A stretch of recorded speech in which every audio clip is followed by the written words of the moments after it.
Cleveland Sports Faithful, welcome back on into the Cleveland Pulse YouTube channel. If you've been following along with the YouTube, you have noticed that I have been posting polls daily, probably the last 1 or 2 months. I've been trying to post a poll every day. Could be a throwback type of Cleveland sports question, could be something related to the current teams, just to gauge, some overall opinions of the fan base. I think it's a fun thing to do, just to have a little bit of content on a daily basis if I can't get any uploads out or whatever it may be. But what I'm going to do today is look through some of the polls that I've posted recently, and I'm going to give my opinion on them and compare that to what the audience said. And we'll just say it's the hot takes for the next 12 months of Cleveland sports for the next year. Some of them are interesting, more interesting than others. So some of them kind of, no brainers, maybe so to say. But you guys follow along down below. Agree, disagree, put your take in the comments about all of these polls. And yeah, I'm just going to throw them up on the screen. We'll talk about it and we'll go to the next one. So with that all being said, this was my poll today. It says, will Donovan Mitchell be an MVP candidate this season? An over resounding yes from the audience at 79%, 21% no. No hate. Unfortunately, I have to vote no here because of just how the NBA is. It's very difficult to win an MVP right now, currently in the league, the way Donovan Mitchell, his game and how he plays, and a little bit of a smaller guard. It's very difficult to beat out the numbers of a big who's really, really impressive on the offensive end of the basketball, whether it's a Jokic, whether it's an Embiid, and just some other. The stat sheet shows everything, I feel like, for the MVP, which isn't really should be how MVPs work, obviously, but it's kind of just come to who has the best, slash line at the end of the day. And bigs are always going to have an advantage there, at least right now. Not saying it's impossible, but candidate, probably not. Moving on, number 2, is the Cavs core 4 good enough to win an NBA championship? I'm going to keep it short. I'm going to keep it sweet. If you've been following the content, my answer to this is no. Hope they prove me wrong. Hope they go out and get the job done this year, win the finals, sweep the playoffs, 16-0. Nothing would make me more excited. Nothing would make me jump for joy more than that. But I think there needs to be some change made outside of the coaching staff in order to really get the job done. Number 3, should the Cleveland Cavaliers trade for Cam Johnson? This one is a little bit open-ended because it would all depend on the package and compensation. I think that Cam Johnson is probably the biggest target on the market for us right now. I'd love to see the Cavs trade for him if the compensation and what we're giving away is appropriate. Let's keep it moving. For our Browns fans in the building, who will have the most receiving yards for the Cleveland Browns this season? Amari Cooper, David Njoku, or Jerry Jeudy? I think that the 135 votes are accurate here. I think Amari Cooper is the clear favorite to lead the team in receiving yards. Njoku, sneaky though, sneakily, there's a world where he gets a bunch of touches and, he has more receiving yards than some of our wide receivers. But Jerry Jeudy's been having a good camp. It looks like should be a competitive room as far as the National Football League. And hopefully they build off each other and just, it's the best Cleveland Browns offense we've ever seen. That's the hopes. All right, let's keep it moving. This is another easy one, too. Is this a make or break season for Deshaun Watson? 92% of respondents say absolutely. Yeah, that's a no-brainer. Needs to show us something this year. Doesn't even have to be top 2 in the league, but he's got to be top 5 this year.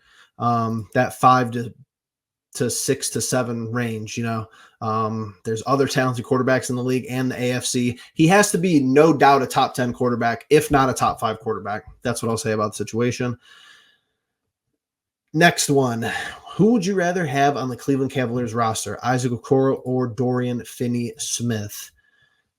I don't know why people talk down on the DFS trade. He's not a needle mover, but he makes more sense for this roster right now than Okoro, especially in the playoffs. People just, forget about, is this a team we're building to be a good regular season team, or is this a team building to be a good playoff team?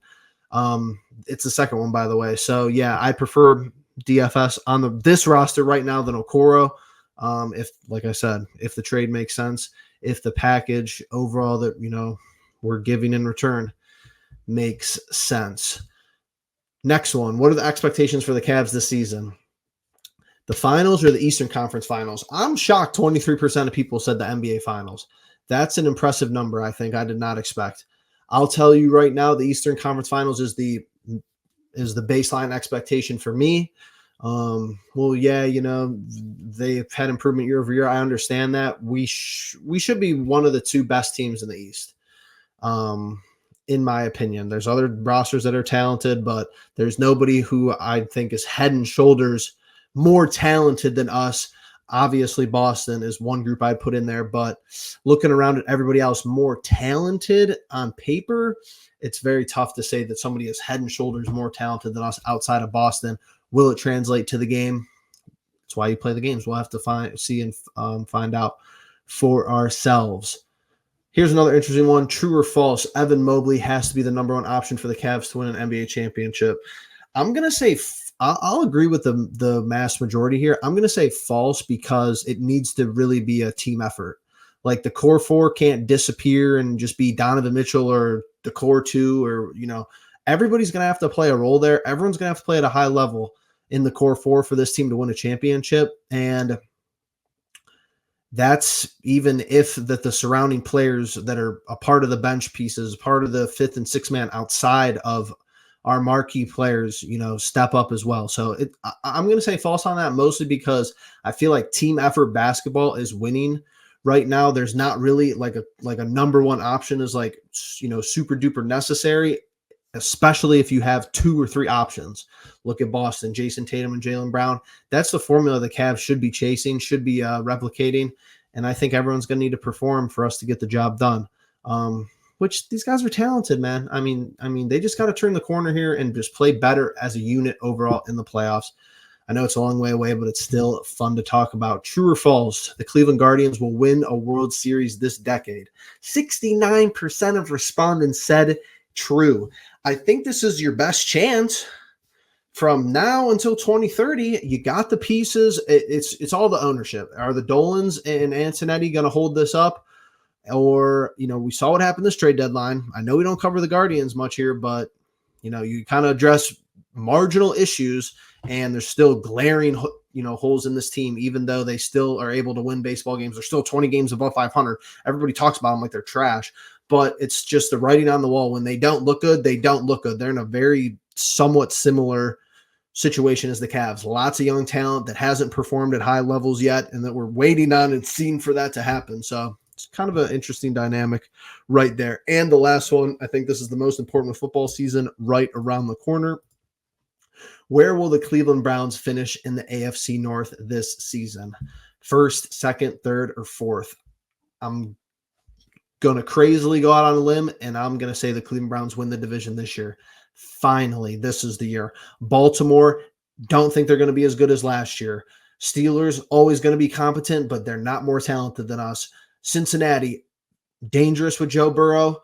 If he stays healthy, they're going to be good all year long. I'm not sold on their running back room. I'm not sold about some of their other marginal pieces that they could support Burrow. I know that their wide receiving core is always going to be a mess to deal with.